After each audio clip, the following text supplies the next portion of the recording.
Hey friends, if you wish to fix the error code 0xc0000221 on Windows 11, then please watch this video. I will guide you through the resolutions.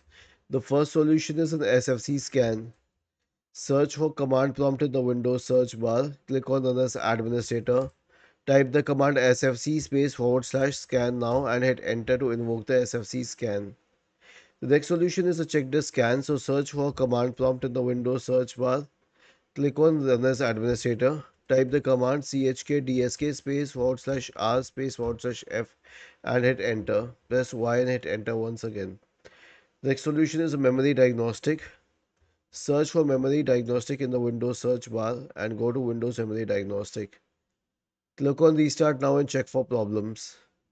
The last solution is System Restore. So search for Restore in the Windows search bar. Click on Recovery.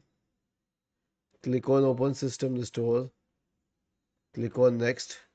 Choose a good restore point. Next.